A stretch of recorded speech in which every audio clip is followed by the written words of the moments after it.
Hello and welcome to True North EV. Today I'm actually going to be chatting with Chris uh, about his Cyber Beast electric motor, small block Chevy conversion motor. But before I get started, uh, I did receive a message from Steve Dutcher. I have chatted with him in a previous episode. He's from North Dakota, but he sent me a question. James, I wanted to ask you, does your Kona have a heat pump? And if it does, how well does it work in the cold? Just curious. I'm looking at, this is Steve Dutcher, by the way. If you could, just let me know. I'm real curious about the heat pump issue. Thanks. Bye.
Me an email or Twitter or Facebook.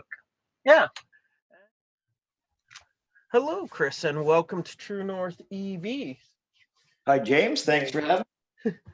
So, just so everybody is aware, me and Chris have already chatted for almost 2 hours a couple of days ago, and my computer decided to completely shut down. So, if stuff isn't said or stuff seems like it's skimmed over quickly, it's because we've probably already covered it. But we'll just quickly get started. What was your first electric vehicle you wanted and why? You know, I really wasn't into electric vehicles at all. It was actually my daughter came to me about a year and a half, 2 years ago, and she wanted an electric hot rod. And, I was thinking electric hot rod, nah. And then, I started doing research on it and I'm like, oh man, immediate torque, like this is really cool. So I decided to make myself one instead of her. and I had done some conversions. I had a small block Chevy converted to flathead and that type of stuff. So I kind of was in that realm of putting a false shroud around an existing engine kind of thing. So it was sort of a no-brainer for me. But yeah, I really thought it was cool after that. So you were no stranger to creating something that didn't necessarily exist before. Exactly, yeah. But as far as electric vehicles, yeah, I didn't really know a lot about them, to be honest with you, like a lot of people, Yeah. And what kind of EV do you currently have? Just 1936 Hayes. So that was my grandfather's truck. I've had it for 46 years, and I put my small block Chevy electric conversion into it. That would be the Cyber Beast, or Nope. no? I guess Nope. this is the one Yeah. before the Cyber Beast. Your Yeah, first prototype, right? Yeah, my first prototype had batteries separate, and it was coupled to a 4-speed transmission, the stock transmission on my truck. And so the Cyber Beast, I was trying to simplify it a little bit for people. They don't have to set the batteries up. So the batteries are actually in the block. And then where your transmission and bell housing would go is the electric motor and a gear reduction box, which is a 1.9 ratio. So essentially, you don't need a transmission. It acts almost like an automatic transmission, you could say. And the reason for that is because, the electric motors, they have the full torque at 0-1 RPM. So you can get away with, so to speak, starting out in third gear. You don't really need to shift gears, especially if you have high enough torque and horsepower. Nice. And what kind of range are you getting currently with the Hayes? Well, right now, Because it was a prototype, I kind of, to be honest with you, cheaped out on the batteries to keep the cost down. So I just have a small 20 kilowatt hour battery pack that gets me about 50 miles, maybe less, because it's a pretty heavy truck. It weighs over 5,000 pounds. So as you know, with the electric vehicles, it's all to do with the weight of the vehicle and the drag. I mean, it's a big logging truck, so it's not the most efficient vehicle to use for an EV, but it was great for a prototype because it's like, you know, I can actually burn the rubber off it's got the big 20-inch dualies at the back, and it's only got 126 horsepower, but it's got 260 foot-pounds of torque. And yeah, it burns the rubber like no problem, you know. So and if anybody would like to see a video of that, they can go check out your website at webbmotorworks.com. There's a lovely video of the tire shop being having a new customer soon. That's right. Well, it's kind of fun, right? And that was sort of, you know, both my daughters, they were involved with my build and all that. They're like, Dad, you got to do a burnout. And I'm like, I don't know if we'll do one, you know? So I did it. I actually, on my Instagram, you'll see, I actually did one in my garage because I thought, oh, it's easy in the garage. It's smooth concrete. But that was a real big mistake, man. I filled the garage full of smoke. I got rubber all over my tools and everything. It was just like a complete mess. It was a great plan until you did it. Yeah. And then I went on the road and I actually had line locks installed on it. So yeah, I just like, well, it's kind of cool because all you hear is the click, click, click of the rocks in the tires, you know, when they're spinning because there's no sound of the motor, right? It's just, it's just kind of click, click, click, click. It's really cool, eh? You know, it's something different. Yeah. And what vehicle did you have before, or what other vehicles do you have that might be in the works? Yeah, I've got a 56 MGA. I've had that vehicle since I bought it in 1978 for 450 bucks. It was actually a drag car in the early 60s. 1960, it had a V8 put in it. And I'm thinking of putting the Cyber Beast in that once I get some funding and money for batteries and that type of thing. I'm just prototyping right now. I do want to get into production, but that would be the ideal next one. The other thing I am thinking is my new prototype is actually going to have some pretty high horsepower. If I do a second battery pack, it'll be 375 horse, 516 foot-pounds of torque. So I'm almost thinking the Hayes motor, I should put it in the MG because it's a lot lighter, and then put the Cyber Beast in the Hayes. Why not, right? I'm retired. I got time. Yeah. And it shows, and it does show how simple it is to put these motors in your car, to convert your car to electric, you know. So, yeah. And the other thing too is sort of like, well, this guy has two gas hot rods, and I had my flathead conversion in my truck, and I got my V16 conversion in my MG, and it's kind of like, man, this guy's into hot rods, he's into gas engines, and if he's converting them both to electric, it kind of shows what he thinks of electric, you know, electric vehicles and electric hot rods. Like, I think they're awesome. You know, they're just, I don't even want a gas hot rod anymore, you know, other than the range, perhaps. You know, if you're going a long distance trip, then, you know, the old gas motor, cool. But, you know, a lot of people say, oh yeah, I miss the noise and the sound of it and all that. It's like, yeah, but you know what? I don't miss the maintenance. I don't miss having to set the choke and start it up and letting it run for 10 minutes to warm up. You know, hot rods notorious for that. You know, they're older. They don't have computers. They're, you know, generally from the 60s, not always, but you know what I mean? They're a little finicky kind of thing. Whereas the electric, you know, I go out to my truck. It's like I want to go down to go to the coffee shop or whatever, hop in, turn the ignition key on, there's no sound, back up, and away I go, you know. And it's just so cool. Yeah, I love it. I really do. Well, it gives you the chance to actually enjoy your collector vehicle instead of maintaining it regularly. Yeah. Oh yeah, for sure. Exactly. No, it's pretty cool. It's a pretty cool concept. And, you know, I get it. It's not for everybody. And same as electric vehicles aren't for everybody. You know, not everybody's running out there buying a Tesla, but boy, they're sure, it sure seems to be happening though, you know, like compared to 10 years ago, people understand it and know it and like it now. They're not afraid of them. They're not, they're not going to get electrocuted, right?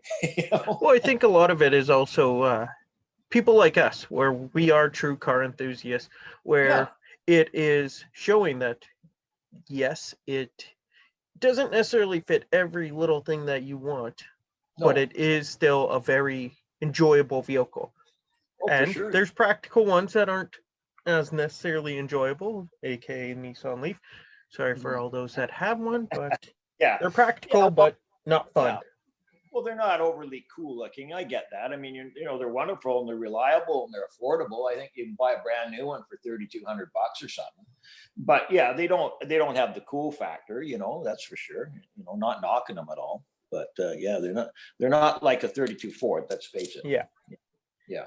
And during all this process, have you converted any or started that ball rolling with any other guys that that were the gearheads and all that are now thinking, hey, maybe we can switch over also? Oh yeah, I've got like on my website, I've got where I'm going to be putting out a newsletter and stuff. I've had thousands of people literally asking, when can I get one? When are you going to produce them? And I, this year was bad, like for car shows and stuff, because of COVID, I couldn't even show the truck off, but just talking to guys and when I was working on it and that type of stuff, it's like, I was really surprised. All the guys I'd tell, buddies or hot rod guys, and I'd sort of embarrassed, like, I want to make an electric hot rod. And they're like, oh my God, that's so cool. I'd love to make one. I don't know how to though, but like, it's so cool, so they've seen videos of these guys drag racing with them and hot rod guys, they understand, they get it that, hey, the torque, immediate full torque at 1 RPM, and that stays constant up to 5,000 RPM, and a Tesla up to 20,000 RPM. Whereas a normal gas engine, to get that type of torque, you got to rev the thing up, pop the clutch, and you got to hit 5,000 RPM to get your full torque, whereas that's the really cool thing about the electric motors. It's just no moving parts, spins, it's 95% efficient.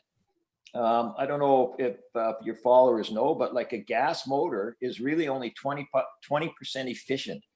40% generates heat that goes out the exhaust, and the other 40% generates heat in the cooling system. So yeah, the electric is really, really the way to go, Well, and especially even for those maybe had the hot rod but never took it to the drag strip or whatever, because of how hard it is to get that perfect launch and all that.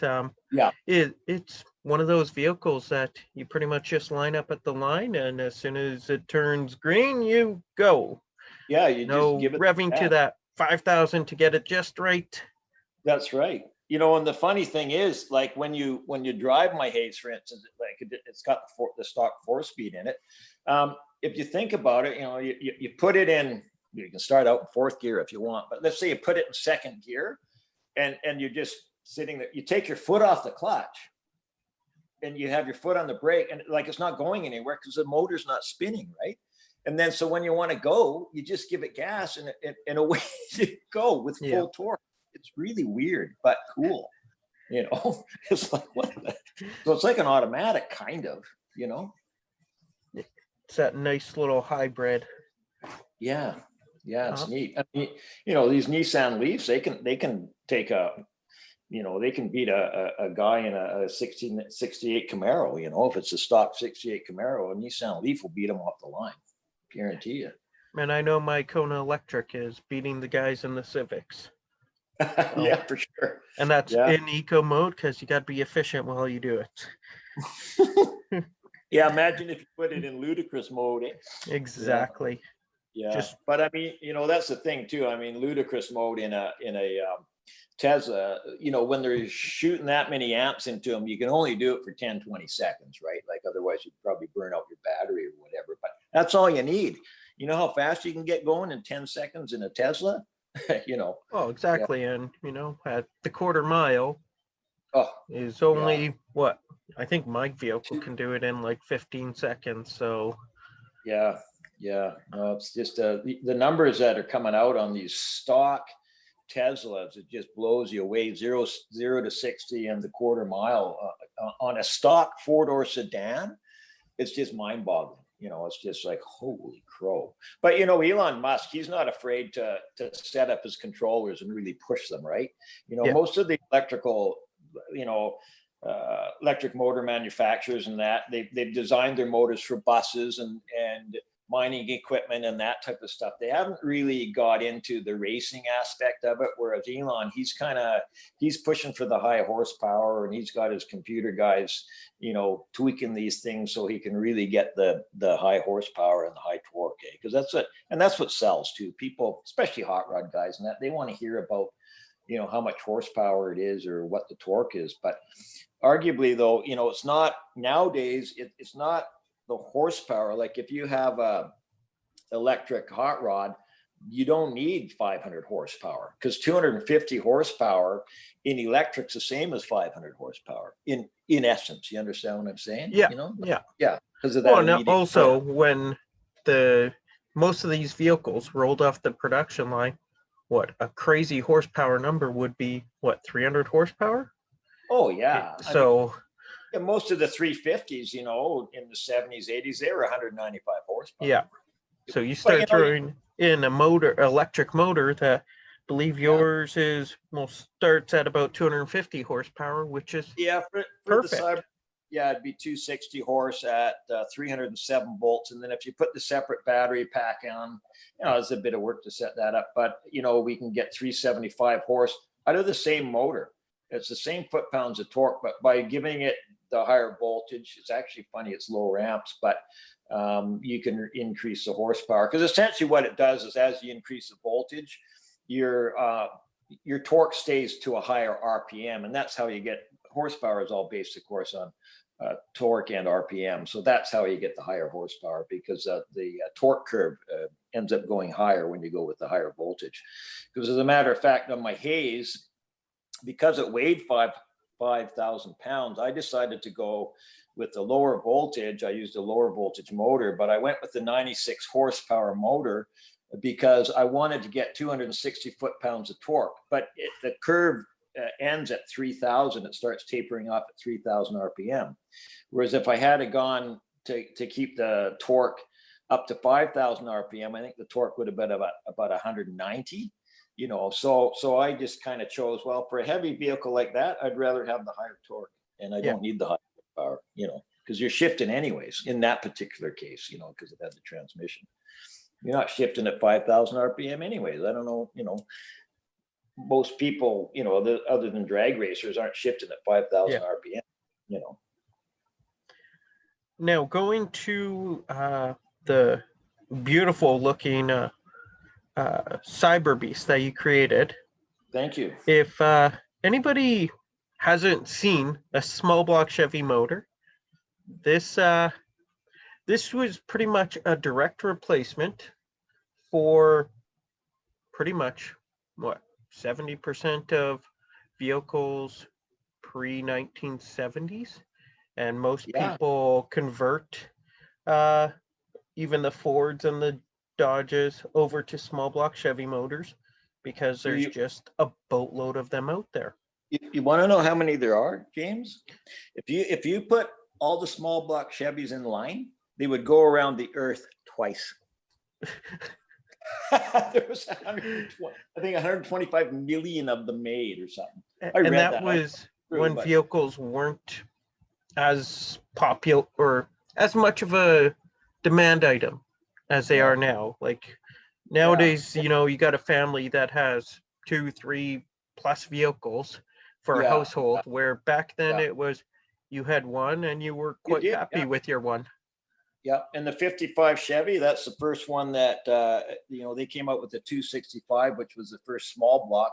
And I think really they wanted it for the Corvette, because when the Corvette came out, I think 53 or 54, they actually had a 6-cylinder in them. And then, they pushed for the V8, and then, the 265, and then they got the 283, 327, 350. They actually had a 302 and a 400. And so it's an iconic, beautiful motor. But, I do plan on doing a look-alike Ford block, small block Ford. So if you had a Mustang, you don't have to put a small block Chev in it, you know, and a Hemi, guys like the Hemis. Plus also I plan on doing a flathead Ford V8 for guys, you know, with 32 Fords and that. Yeah.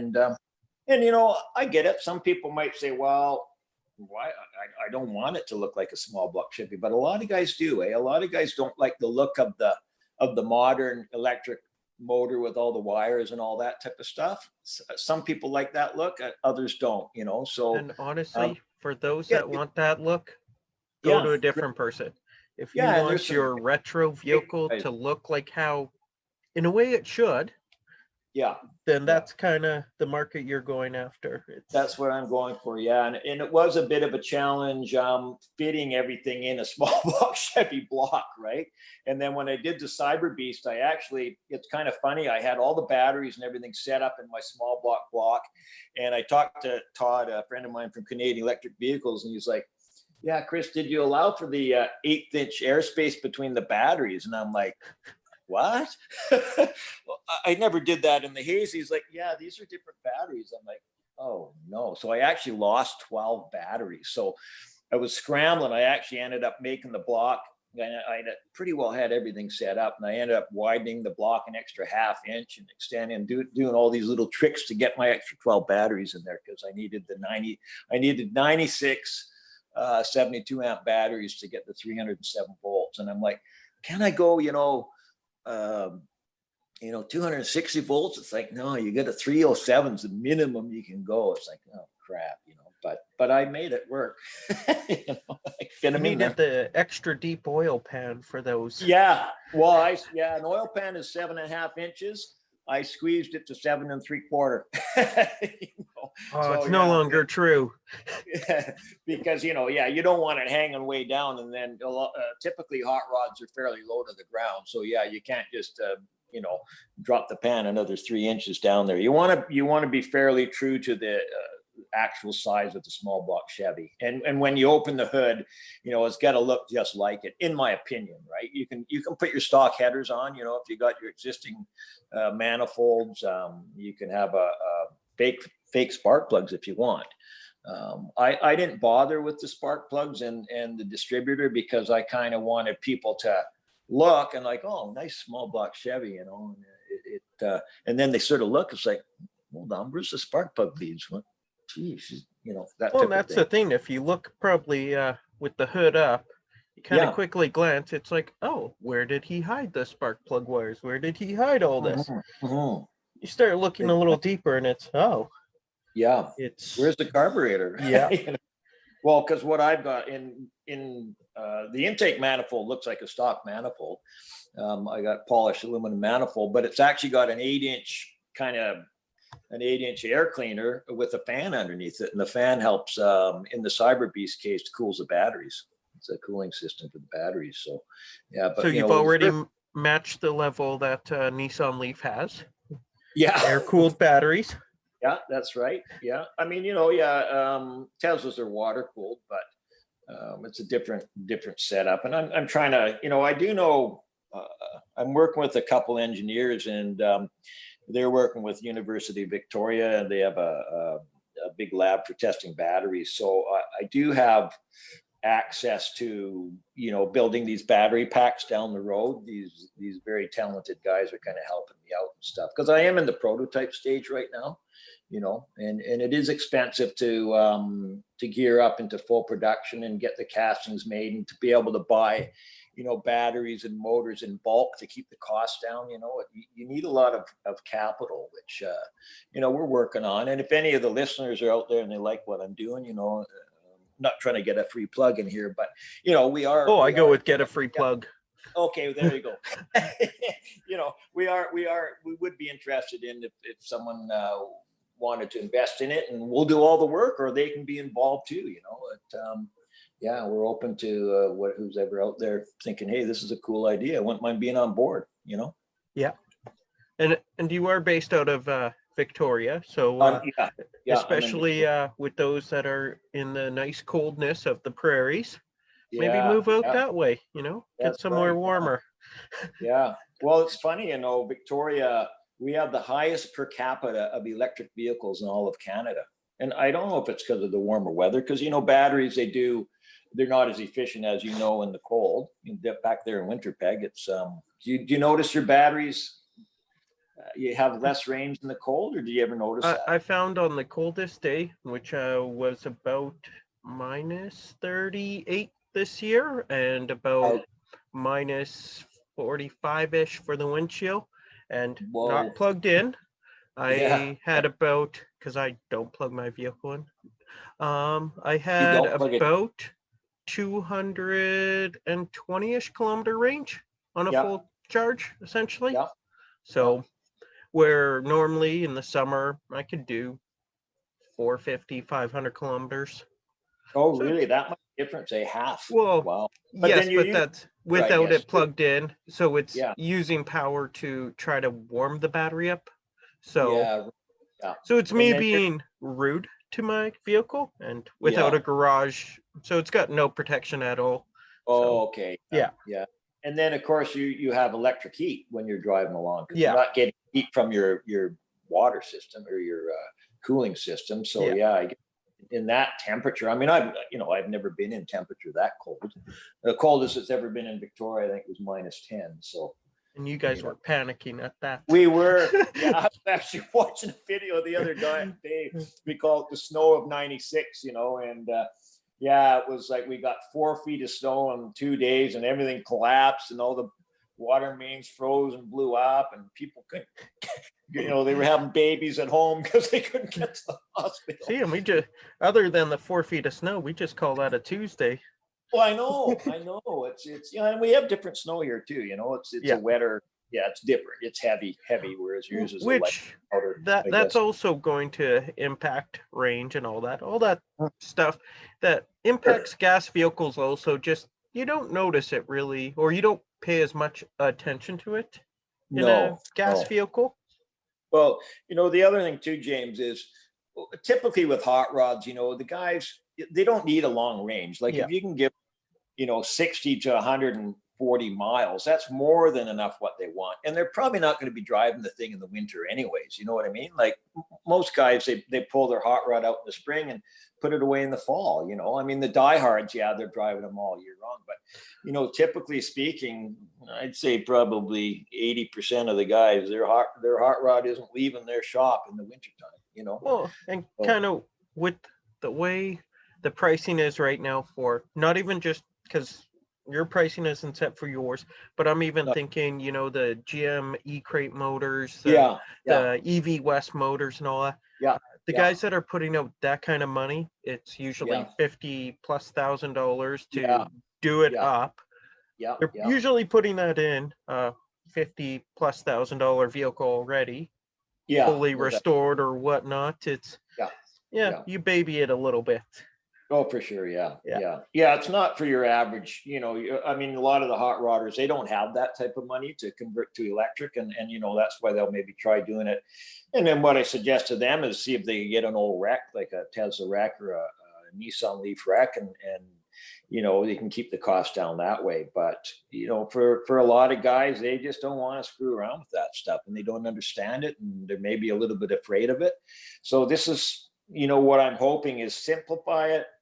You just, you know, on a weekend, you pull your motor out, you bolt this in. It's the same motor mount, same transmission mounts. Depending on what tranny you use, you may have to shorten your drive shaft. I've designed it so you shorten it. You don't have to lengthen your drive shaft, because that's kind of hard to do.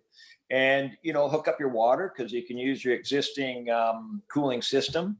I have in the Cyber Beast, I have a small electric pump actually that circulates the water, because you don't need as much water circulation in an electric vehicle as a gas engine, of course. But and, you know, hook up your throttle, a little bit of low voltage wiring. The controller is separate, so you hook up the controller, but it's fairly simple. Like most guys who do their hot rods and whatever, they can do it themselves, right? Because it's all will come from the factory, fully charged, all the computer work done.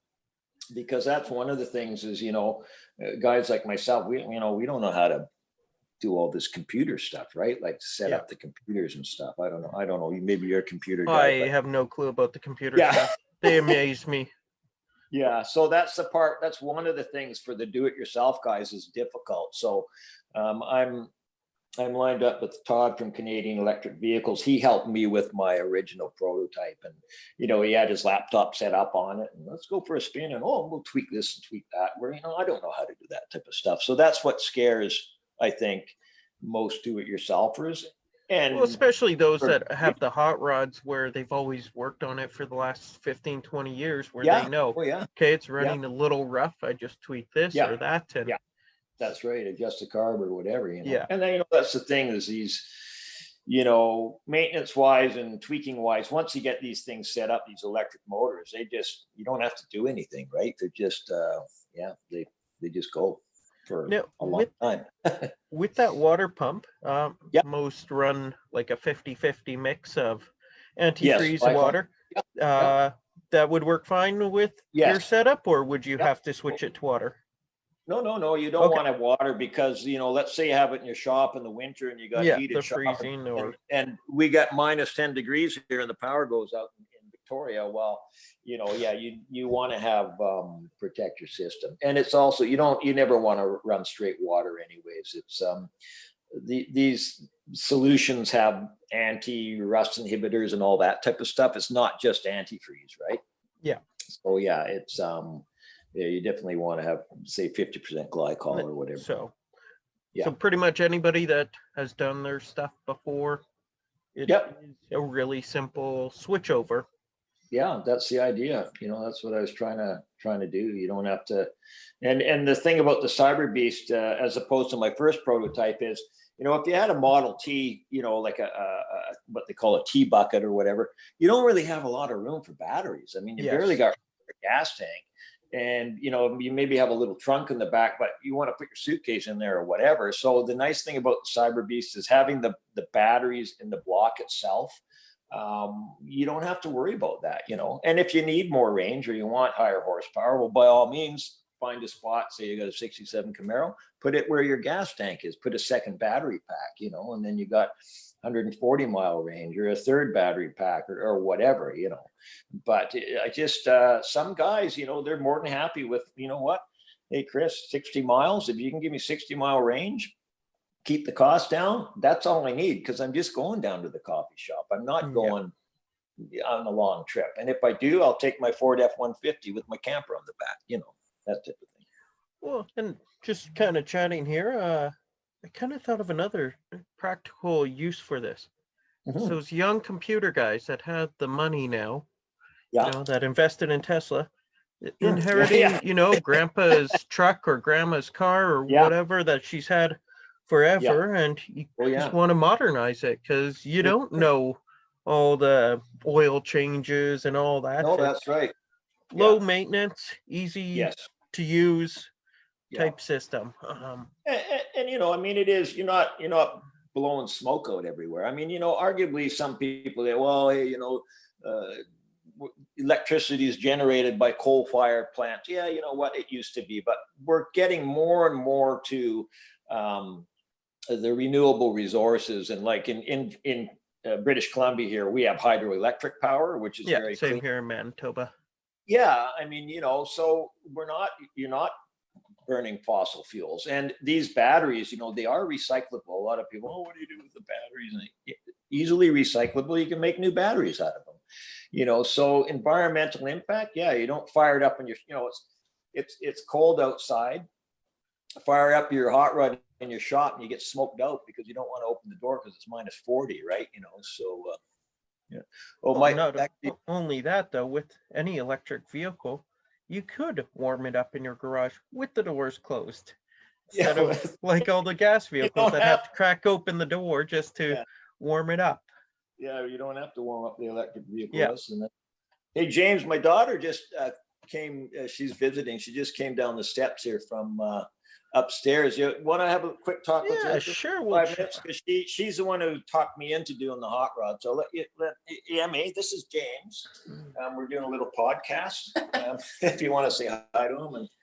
And Hey, James. Hey. So again, we've already chatted, and so there will be stuff that kind of overlaps, but again, recording did not work. So what was the first electric vehicle you wanted and why? Well, as soon as Tesla came out with the X, is that their one with the doors that open straight Yeah, up? with the gull wing doors. Yeah, I love it. I wanted one of those. And before that vehicle came out, I wasn't really interested in electric vehicles because up until then it was pretty much just a sedan or a hatchback car that was on the market. And So that Volkswagen van, remember? oh yeah, and that was like my introduction to EV vehicles was Tesla's Model X. But then when I really wanted a hot rod, and when I started looking into is it possible to convert a hot rod to electric, we saw this shop down in California who was doing Porsches and Volkswagens and converting them to electric, and they just looked so cool, and it seemed like such a smart idea. I sent one of their YouTube videos to my dad and was like, we have to do this. So that would be EV West, who has, I believe, 2-year waiting list, if not more. 5, I think. Oh yeah, I mean it was a 5 year- 2-year Yeah, list years ago, so who knows what that's at this point. I and think it's 5. and it's probably a 6-figure cost to do it up. But and so I guess you growing up with your dad, kind of doing the hot rod scene, it was Nissan Leaf just doesn't do it for you. Yeah, so what I was saying before was that growing up and seeing my dad have his cool hot rods that he drove around in the summer and going to car shows with him, when I was looking for my own vehicle, even when I was 16 years old and learned how to drive, I really wanted a hot rod or something cool, to drive around town that was interesting. And my dad said, it doesn't quite make sense for you to get a hot rod because these cars aren't reliable and you don't know how to fix it up. So if you're driving down the highway and something happens, you're screwed. You're gonna have to call me up and it's gonna be a bother.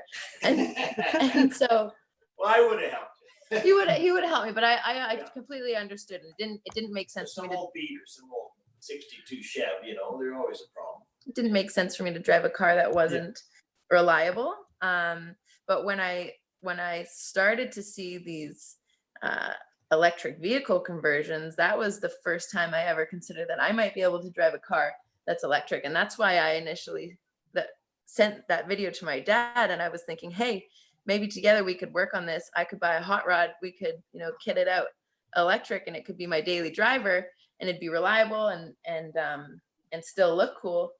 And also another benefit to doing that and driving hot rods is they just gain value year after year. These old cars, if you put love into them and you keep them running, and I'd be into doing a bit of body work and a bit of restoration. I could be looking at this car as an investment versus if I were to drive an electric vehicle right off the lot, the next day it's worth 20% less than it was when I bought it. So there were multiple reasons that I wanted to do this project.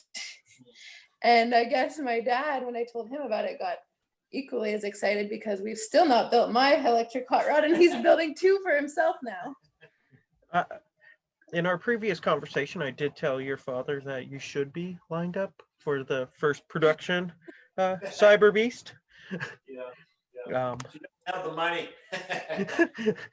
Got to start True. investing in your dad right now. Yeah.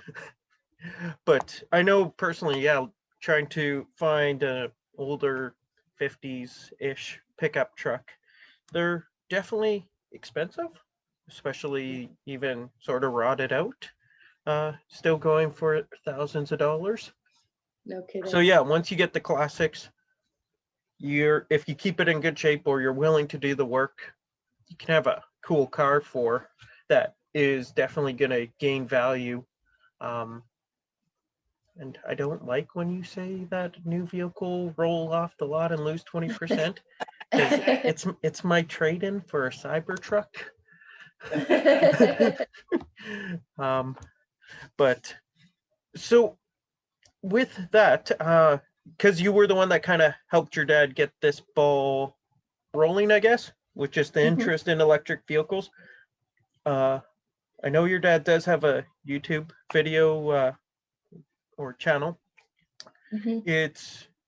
Have you then been kind of working with him, or is this dad's project? Keep him Right. busy? I think that I've been instrumental Oh, yeah. in helping. Especially the computer, the emails, Instagram, all that stuff, especially. I've helped him from the beginning, create a social media presence, and showed him how to use Instagram, and I help him with his website. I work as a communications designer, but my background is in industrial design. So even when he was, just starting out and creating his engines and needed help with CAD drawings and, visualizing it three-dimensionally, I was there helping him with that. And so, but not only the design side of things, it's been really fun working with him in his shop and actually getting to help weld battery boxes and learn more about sand casting and just learning about making molds and patterns. It's been a lot of fun to work on it with him. And there's a video of my sister and I actually building the entire first electric prototype with him, and assembling the entire kit, including putting the electrical components in it, as well as like all the fake heads and whatnot. Which, if nobody, or if people haven't gone and checked out Cyber Beast, which actually I think the YouTube page is Webb Motorworks, if I remember correctly, I would highly recommend it, as I have binge watched all of them in one night. So they're not super long, but they're awesome because, well, it's an awesome looking truck. And and it's nice watching, that all the steps, like the actual building out of wood, the casting and all that, because that's something most don't tell about, is the steps that go into building it. Most would just show, here's the Cyber Beast. You don't know the build up to it. And these days, all the professional shops and whatnot, they're not hand carving their blocks and sand casting them, right? They're using computers and getting schooled overseas and whatnot. So it's really cool to see my dad using his background of working with his hands and woodworking and building these patterns with wood and Bondo, and creating a relationship with the local sand casters and pouring the aluminum and then welding it all together. It's really awesome to see it being built in our backyard from scratch. So were you the one then that suggested to your dad to make YouTube videos, or did he want to do videos and you kind of just helped steer him? You know what? I don't even remember. It just happened so effortlessly. I think you said it. I think you said you can make videos and stuff. Yeah, no, you said do YouTube videos. I'm like, what's that? Kind of like, what? Yeah, no, you pushed it. You pushed that. Yeah. I mean, people on the internet love seeing the process behind these things, especially when it's grassroots like this, and it makes them think, man, my dreams could come true. I could do something like that as well. So, at first I was filming everything for him and helping him script them, and then it just took off from there, and he ended up being able to do a lot of it on his own as well, and I just upload them for him at this point. Yeah, I keep forgetting how to put them on Facebook. I don't know how to do that. She helps me do that. But he has an incredible following, and his following grew really organically over like a 5-day period. He had 1,000 followers on Instagram, and when he launched his first e-crate, he grew from 1,000 followers on Instagram to 11,000, and it was just because the concept was so interesting. It's the only thing like it out there, and it's such an incredible opportunity for people who like classic cars and appreciate stock motors, but want to get with it. Some of these individuals aren't necessarily making the switch to electric because they want to save the environment. They're making the switch to electric because they see the potential and the technology and the power and the immediate torque at 0 RPMs, and that's what excites them and interests them. And nothing else on the market that's available looks like a stock motor. And that's, yeah, exactly. You can have that, Tesla motor or whatever, but if you want something for your classic and to keep that kind of pureness to it, there's nothing like this out there. Exactly. And considering that it's fully customizable. So people have their own carburetors, their own headers that they want to use, their own, valve covers, spark plugs, everything. You can put it on there. I mean, they're just icing on the cake. They're creating a fake visual, but still looks really cool and allows people to keep that stock car. I say stock with air quotes here. But as governments bring in more laws around getting these gas guzzling vehicles off the road, and we see less gas stations around, this is going to be the only way for hot rodders. I think it's the way of the future for hot rodders. It's also the hot rodders, let's be honest, are getting older. The younger ones coming up don't like all the maintenance. It's kind of a win-win, no matter which way you go. That's a really good point. I think a lot of, especially the younger generation right now, they're learning about computer science in high school. They can figure out how to program these electrical vehicles much easier than they could figuring out how a piston works and dealing with. If you give them this motor versus stock small block crate motor, they'll just look at that normal small block crate and actually be super confused. The one with the computers, they'll go change a bunch of stuff, get a bunch of extra horsepower out of it, and it'll be just like how it used to be in the 60s, just with laptops. Exactly. And when all the cars are electric, these will be the one sort of hint back to the past and what these cars were. I guess as a little plug, is if somebody does want to support this, they can become an investor, or you guys do have a couple of different merchandise.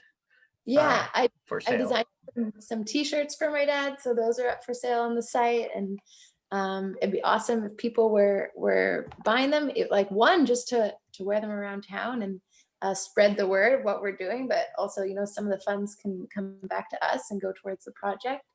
And then, we are definitely looking for an angel investor or venture capitalist to come on board and change the future of hot rodding with us. So all you millionaire hot rodders listening in, go help him out. Exactly.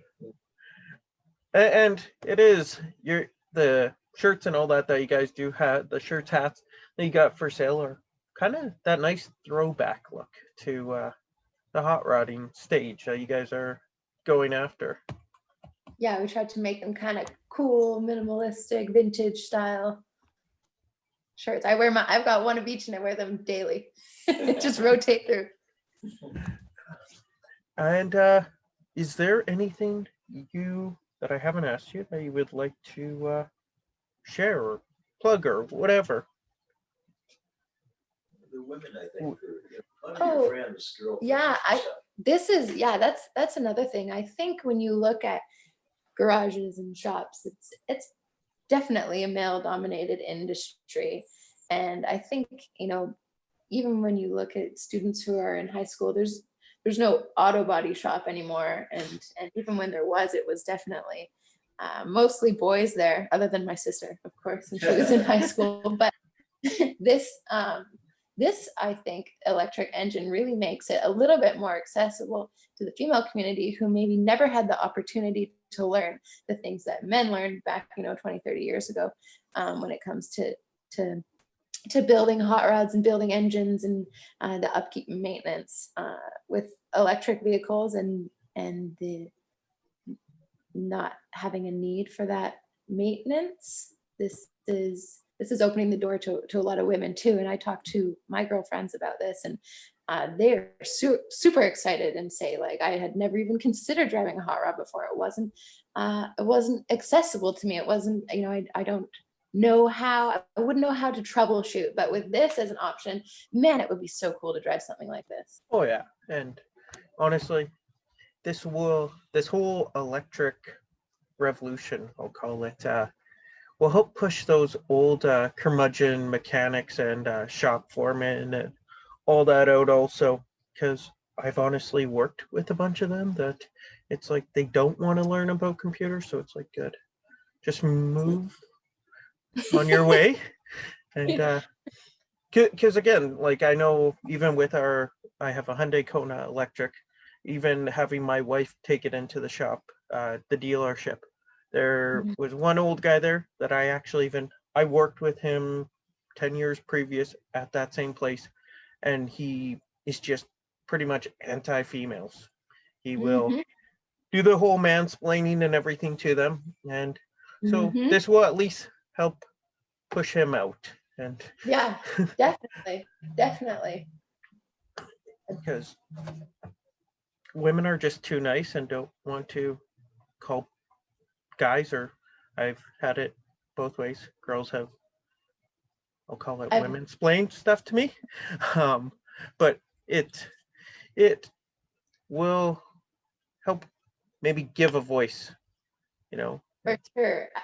I've been a victim of the mansplaining. What's really funny is that, you know, in 2015, we took my dad's first engine kit to SEMA to showcase it on the world stage. And at that point, it was the flathead conversion kit. So you could put this flathead conversion kit on a Chevy small block, and it would make your small block look like a flathead, you know, V16 if you wanted it to. And so we'd stand around the car at SEMA, and people would come up and I'd say, do you know what you're looking at here? And they'd be like, yeah, it's a flathead V12. And I'd be like, actually, no, it's a Chevy small block. And they'd be like, no, let me tell you, you don't know anything. I'm like, hey man, this is my booth.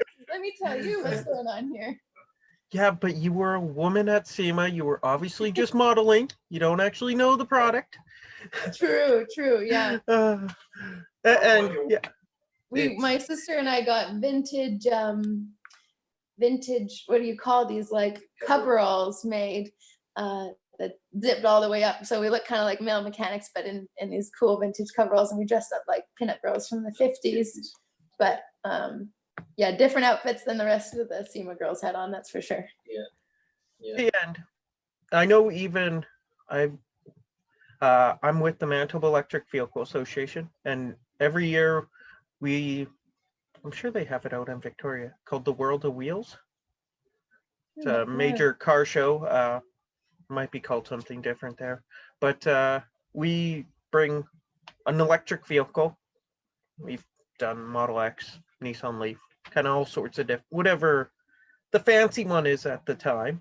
And yeah, even talking with either the younger, because they have one day, the first day is actually all the high schoolers, and to actually see all the younger females that are actually getting more and more interested in the scene, into the mechanics, where I've worked in the shops, they're not always conducive to females. And like I actually have, I know somebody that has all the schooling, but just needs the shop time. And it's changing her. She's becoming a lot angrier and a lot more of a curmudgeon working in that environment. So to at least bring a lot of the younger people that are more computer based, essentially, it will, I think, be a lot more relaxing, calmer, nicer environments to work in. Totally. Which then allows for actual normalcy, because I know I'm in a pretty male dominated area. It's not in the auto industry. It's actually in the electric generation. And yeah, it's talking to the few women that are in there. They kind of bring the normalcy there. There's a few that just take it to the extreme, and they can outdo me in any sort of of course. Yeah, but yeah, they kind of just bring everybody down, just calm it down a little bit. So that will be the nice thing with electrics is it's getting more women involved, for sure. Yeah, it's not as physically demanding of a job as it used to be. Even a guy's wife. That's true. Yeah. Yeah. Well, and the way even the gas vehicles were cut, I mean, it's how small of an arm you got. It's okay, you got a nice thin arm, good. You're a perfect mechanic. Yeah, exactly. Yeah. Yeah, is there anything that you would like to plug, Emmy, on anything that you're doing? No, I mean, I feel like I've said everything that I need to say. It's been a lot of fun working with my dad in the shop. I've been learning a lot. I feel like it's very mutual. I feel like I've also been teaching him Oh, huge. a lot on the other side of, how do we get this product out to the world and make sure people understand just the love and dedication that's gone into making these kits accessible to people. And I just want the support to keep rolling in for him, because I think it's an incredible project, and I think I think it'd be great to get it out on the market and have people driving it and preserving these classic looking engines when gas is no longer available. And let's save the planet while we do it. Okay, Emmy, get out of my cool factor, but Bye, Jay. we'll save the planet also. Yeah. Well, she's taking off now. She's heading back. Okay, But thank you so much for your time, Emmy.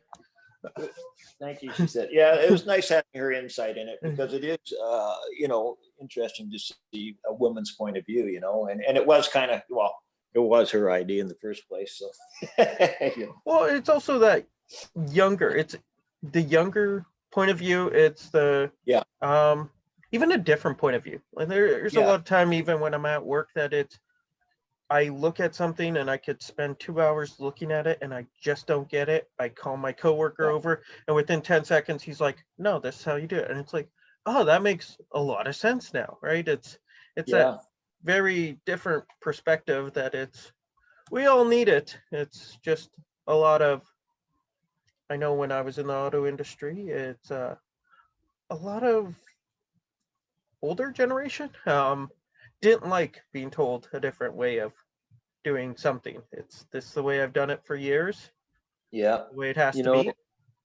I just thought of something too, James, and you probably noticed it too, everybody was worried that, all these old guys driving their Model Ts, was that the younger guys didn't want them, right? But what changed all that was the rat rod craze. Yes. The rat rod craze brought in all these guys in their 20s and 30s, getting up these old Model A's, Model T's, putting flatheads in them or whatever, rat rodding them, so to speak. But it really rejuvenated the hot rod industry, and the young guys came in because they loved these rat rods, right? And then they started, going from a rat rod, maybe I'll get a rat rod truck, and then it's like, oh, well, maybe I'll get a 67 Camaro, whatever. But it really started rejuvenating them. So with this kit that I've got, or the other guys, electric guys, doing, there's lots of guys doing some real nice, more modern looking electric motors, and those are great too.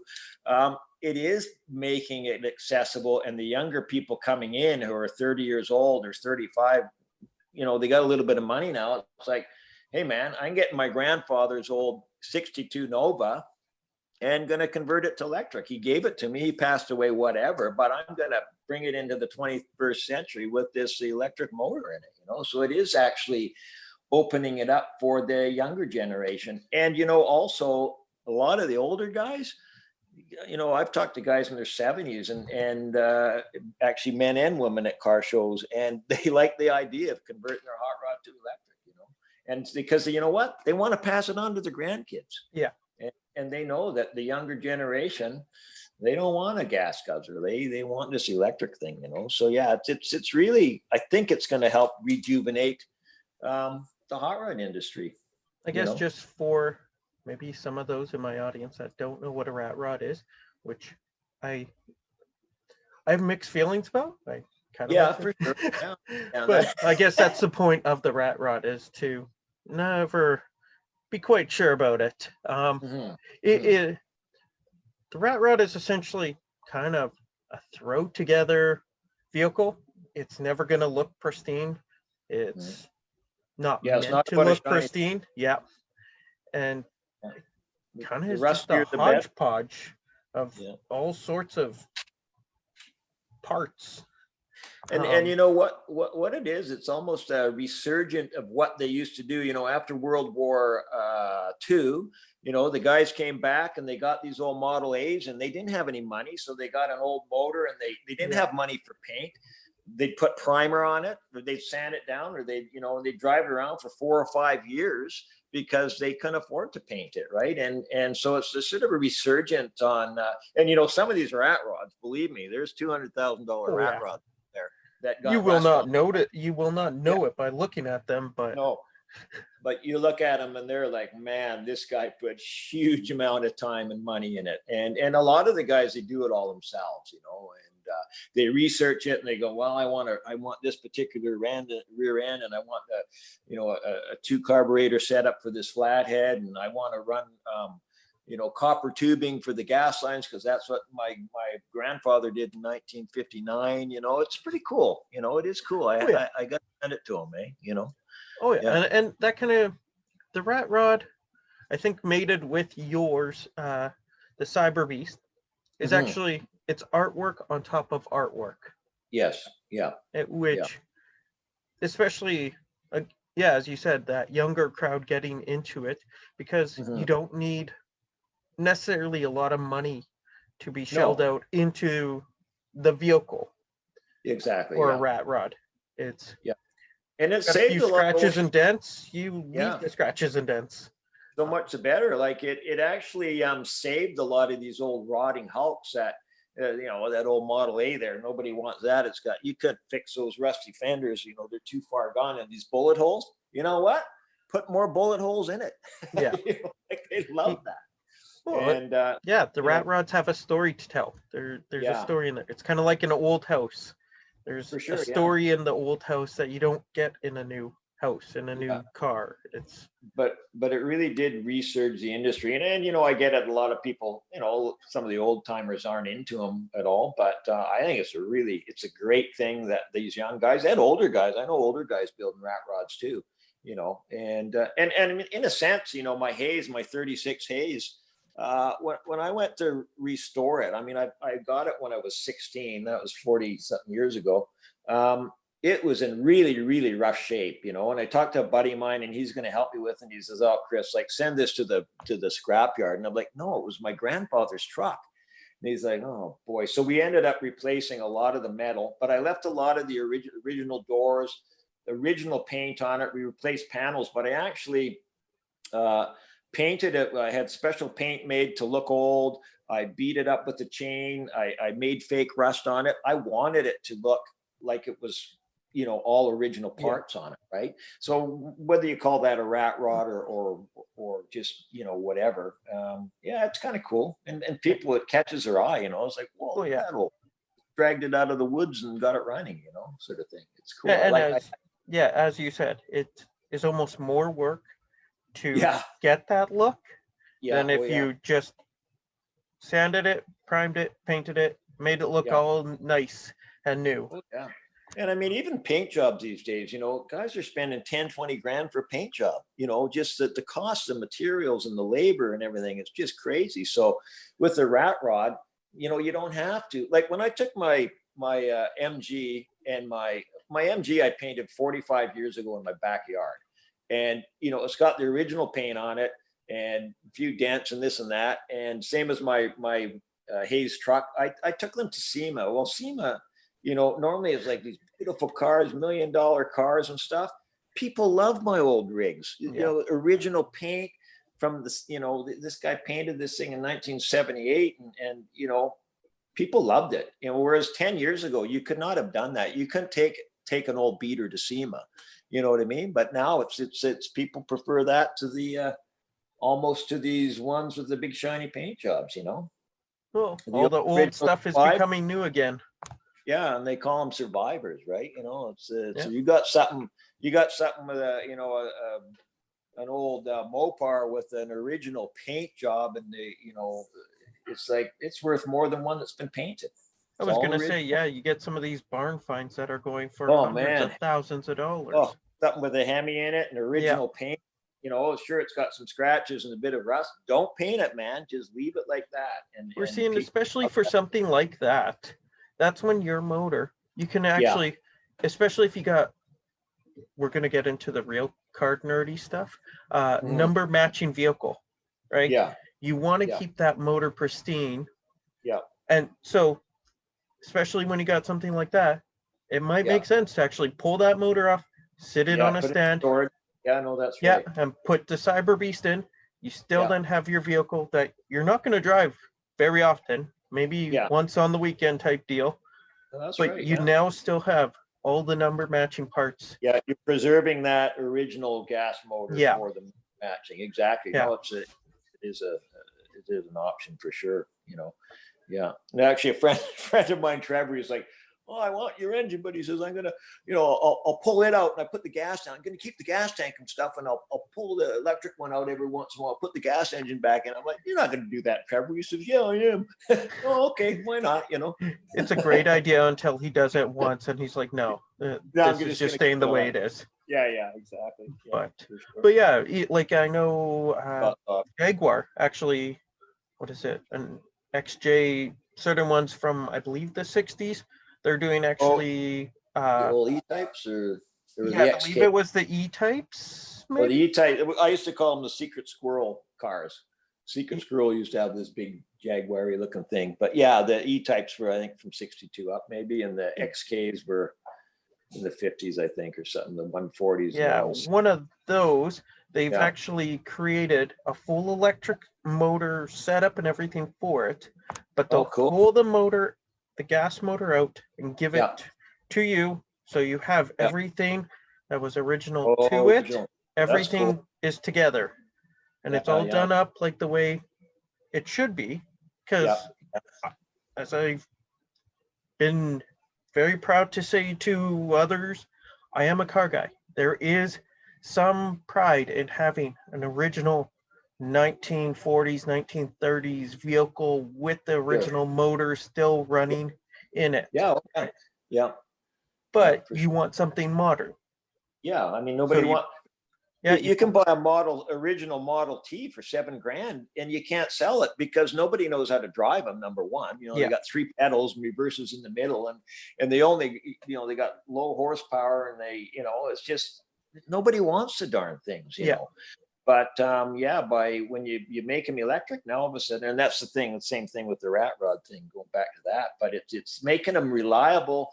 They're safe, and it's nobody wants to drive. Well, I shouldn't say sorry. Some of your listeners, they collect Model Ts. Don't get me wrong, but they know they got this Model T, and the value hasn't gone up on it because, it's just the younger people don't want a Model T stock. Well, it's also sadly, all the parts for it are becoming harder to find. So if you're not like yourself, where you're making parts essentially, or you don't have access to somebody for a semi-normal cost, because once you start building parts, do not expect a normal cost. But that's once you start getting into the 70, 80-year-old stuff, you're getting into the manufacturing. Yeah. The guys, there's guys who don't even know how to do Babbitt bearings anymore for the old Model Ts and stuff. Yeah. It's just nobody does that anymore, right? Yeah. And, the advance, on the steering wheel till you get to advance the spark and crank. Some of them were crank start, And as a matter of fact, funny, the crank start with the Model T, you know what made the gas engine so widespread? Back in the 1900s, a lot of cars were steam. A lot of them were electric and a lot of them were gas. When the electric motor came as a starter motor for the Model T, that's when the gas motor became widespread because of the electric starter motor, I think. You know what I mean?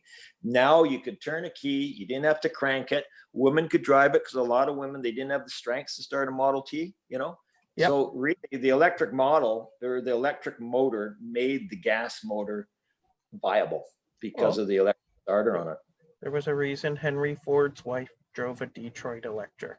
That's right. Yeah, that was her. They thought electric cars were for women in those days. They thought, that's what they. That's one of the reasons they didn't. Maybe one of the reasons. I mean, batteries weren't. Well, actually, the batteries are pretty good. There was actually something I read recently where there was I think it was a Detroit Electric that had a range of, I think it was somewhere in the neighborhood of 90 miles. Yeah.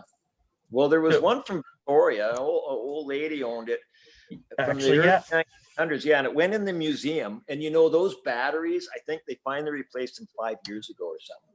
Those batteries lasted from 1905 right up to, like, I'm going to say the year 2000 and something. They were the original batteries still being used in that thing. And then finally they decided to put some new lead acids in them or whatever they ended up using. But yeah, I'm gonna forget the guy's name that I talked to about it. But if anybody, I think in Alberta Yeah. or something. nope, in Victoria, because it's actually the Victoria Electric Vehicle Association, I believe. Yeah, but Forgive me if I'm cars- wrong. No, there is that here, but I think the car might have left Victoria though. Maybe I'm wrong. I know I I thought chatted the with the guy museum- earlier last year, Yeah. and he was part of the group that was restoring it. And Oh, okay. yeah, and that was an amazing vehicle that was actually driven up until, I believe he said, even the 80s, Yeah. and yeah. parked in a hotel and basically was just hanging out there. Yeah. It might have even been the Empress Hotel or something. Yes, that does sound Yeah. familiar. But old, very wealthy lady and this type of thing, eh? But battery technology back then was actually pretty advanced, you know. Well, that's Yeah. the sad part, though, as we look back to what was going on in, the 20s and all that with the Detroit Electrics, and then we come up to the Nissan Leaf having maybe 100-mile range if you're lucky. Yeah. You really baby it, and it's how do we advance so much but fall back so much? Right? Well, I think that, you always hear the rumors, the oil companies kind of destroyed it. And they if there was someone, I've read different things where guys come up with this new battery technology, 40 years ago, 30 years ago, and the oil company buys it and they put it in their safe and don't let anyone use it, So those stories are true, Which part of me really hopes that one day we are gonna get access, as these companies are switching over to electric, they start pulling all that stuff out. And Yeah. Well, and man's very innovative. I mean, you get guys like Elon Musk, and he's got all these guys behind him, and they're like, let's invent a battery that's more affordable, that's going to last 20 years, that is environmentally friendly. They're starting to use silicone now. They're using, rather than lithium. So yeah, man is very, very innovative, and it's just probably in the next 5 or 10 years, the things that are going to happen with EVs and charging systems and that type of thing is just going to blow you away. Just like cell phones did. And I think again with your motor, it's kind of coming up right at that almost perfect timing where I think so. I think a lot of people are going to be really interested in it. I know you have had some high-end magazines do articles on you. Yeah, 12 articles or something on it, Yeah, people seem quite interested in it. But, they're waiting for me to get going on it. And it's like, I had a construction business. I was busy with that. And, I'm retired now. But, it was almost started out as a hobby and fun. But, I gotta get going here and start producing this for everybody who wants one, Especially because your daughters are going to need something to fall back on, take That's over right, from your dad. Yeah, exactly. Yeah, no, for sure. Yeah. So I'm going to start wrapping this up just to make sure that we actually have this. Okay, James. Yeah. But I guess just quickly, what are you hoping for in the next 5-10 years with, we're going to call it Webb Motorworks? Yeah, well, what I'm hoping is, is we can make this more affordable. Right now, it's not, converting to electric, it's not really affordable for a lot of guys. The high-end guys, they can afford it. But I think as more and more people get interested, we can buy more motors, technology. I mean, Tesla, they're doing a $100 a kilowatt, whereas it costed me 6 times that much, because I'm buying in small volume, and my motors are, 15 grand just for a motor with a controller. So I'm hoping that the price will come down, so it will be affordable for most people to be able to convert their hot rod if they want, right? And that's all to do with scaling it, right? The more you sell, if you're only selling one car, you design a car and you make one or two, those cars are going to be $10 million. But if you can make 1 million of them, you can sell the cars for 32,000. I mean, how can you sell a car? You're a mechanically inclined guy, or I'm not sure your background, but how do they make these cars for 20 grand? But it's because it's all production. about scale. Yeah. It's all about scale, eh? So that's what I'm hoping, getting people involved with me who know about scaling and make this, anybody who wants one will be able to afford one, but that's a ways away yet. But, that's sort of my goal. And then for, my daughters could afford to do it. And, that type of thing, I think would be really, really cool, and it's coming, Well, yeah. And the more people like yourself that are giving a reason to keep those classic cars, right? It's sure, yeah. It's keeping those cars alive also.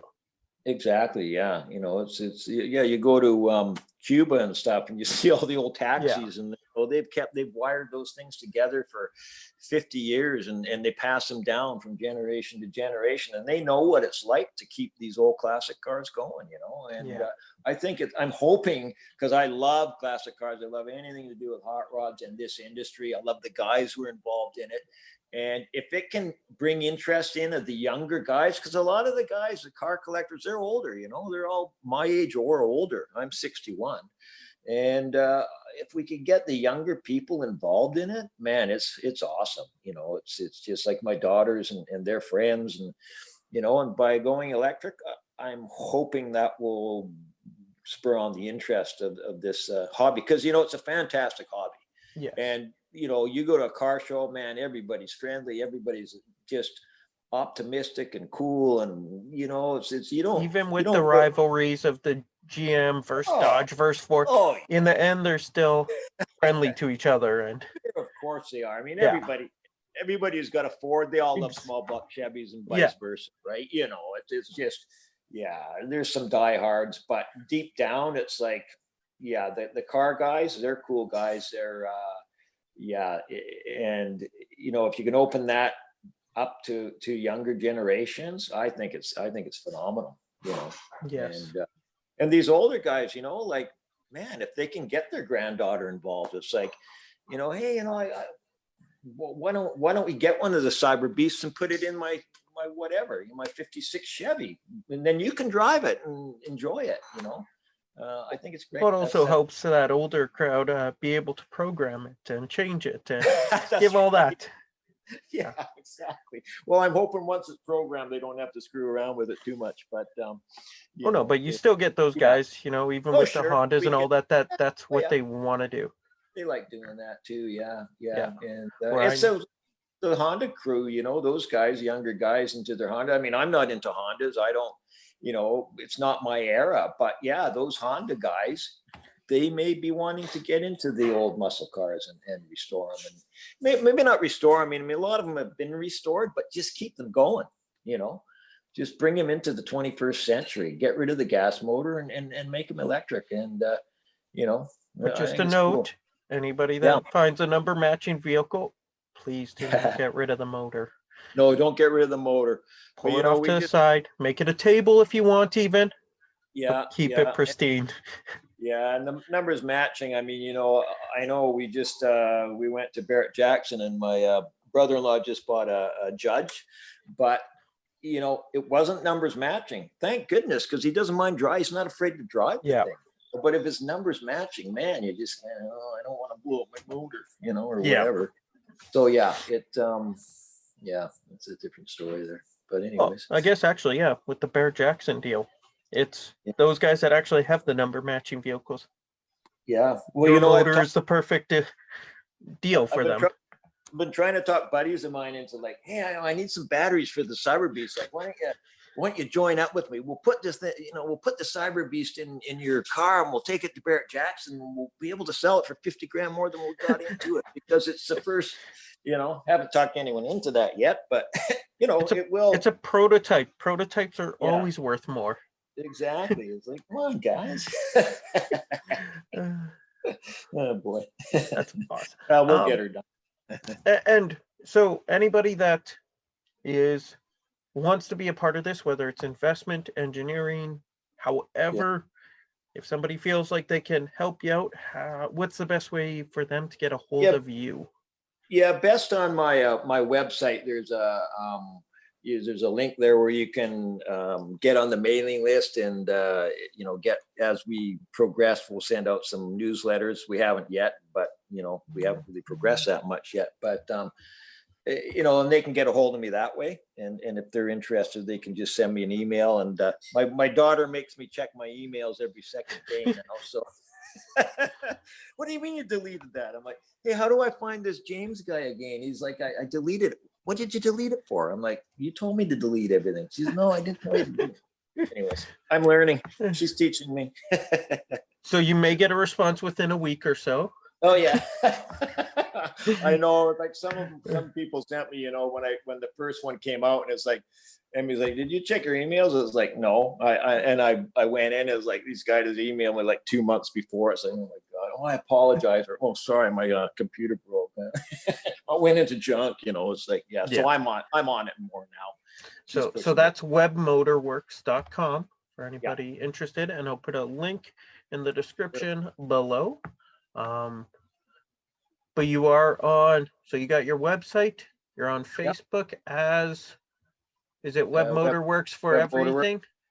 Yep. And Instagram. Instagram's the one that I understand and do, but Facebook, I think it automatically goes on to Facebook. I'm not sure how Facebook works all that much, but Instagram's easy for me. I can just click on it and, whatever. And I add, I can add pictures myself and all that. It's a lot simpler. Do it. And it's actually pretty good because, I do get a lot of support from my followers and stuff like, hey, I'm working on an exhaust system, like fake exhaust. Should I use these ones or that ones? Let's have a vote, and we'll put it on, and the guys will go, they'll vote on what they like, or should I make the block blue or should I make it red? And they, I do get a lot of good input. And, I think in the last year and a half, I think I've maybe had 2 or 3 people who poo-pooed it. And my daughter's like, don't say anything to them or whatever. And I remember one guy from Alberta, I think he's like, well, why don't you, what did he say? Why don't you get a carriage and have a plastic horse pull it or something? And it kind of upset me, him saying that, I mean, I worked hard at this, and my family's involved in it, and I think it's a cool idea. And I thought, oh, you jerk or whatever. My daughter's like, don't answer it. So I actually sent him not a text, but a response. And I said, I felt like saying, I had to look at your Instagram and you got a bunch of crap out there, but I didn't. He was actually doing some nice work. And I said, I can appreciate your point of view. I understand it's not for everybody. And I said, I really like what you're doing, and you're working on some really cool stuff. The next day he deleted his post, and he actually gave me an apology, and he says, I was just joking, but I couldn't find my emojis. So, I said, no problem. And I said, hey, next time in Alberta, I'd like to drop by your shop, see what you're doing. And he's like, for sure. So we kind of became friends. You know what I mean? Like, yeah, it's so, yeah, most people get what I'm doing and support it, and that's really cool. And, I go with, even if you don't, there's been a lot of vehicles that I've seen at car shows that I don't get or really like, but you could see the amount of time and effort. Oh yeah. And you could admire the work that they have put into it. For sure. You don't necessarily have to like it or want to own it, but it's a piece of artwork. It's a lot of time, effort has gone into it. And because you're a Dodge guy and it's not a Hemi, it's okay.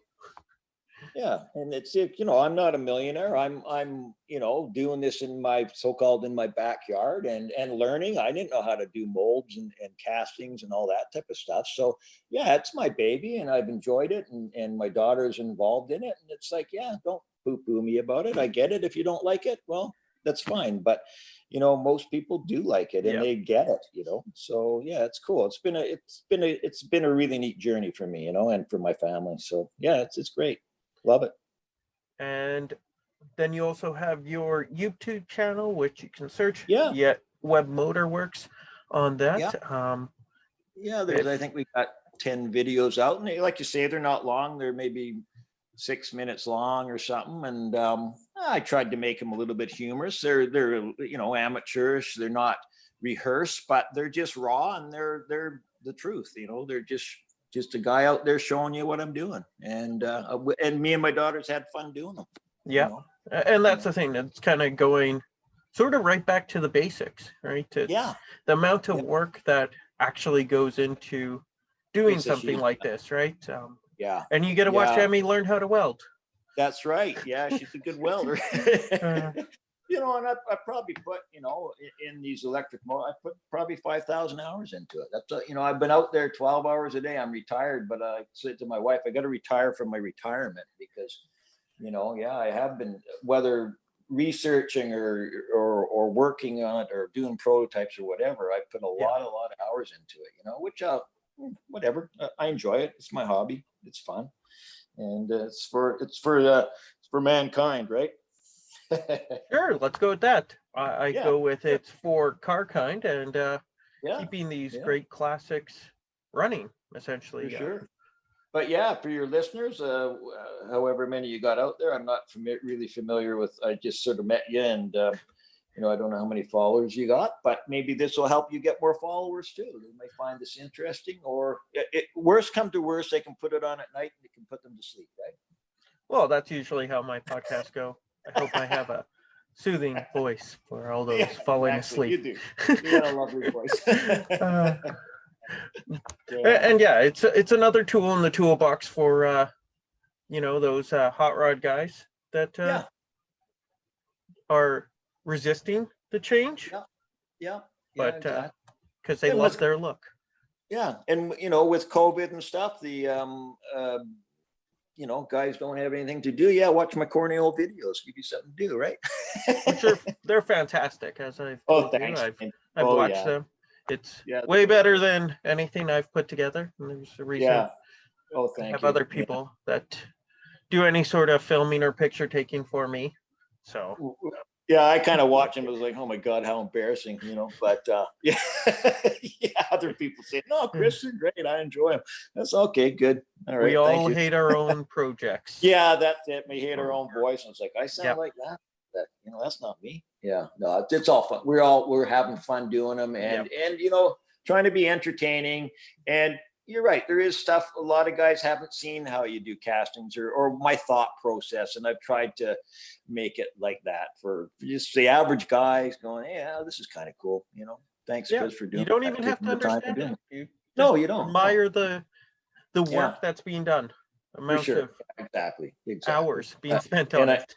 And the Cyber Beast, I didn't really do any videos to speak of when I was doing it because I didn't have the patent in place yet. So of course you can't show it until you have your patent. And it's like, man, I want to show this, but I can't.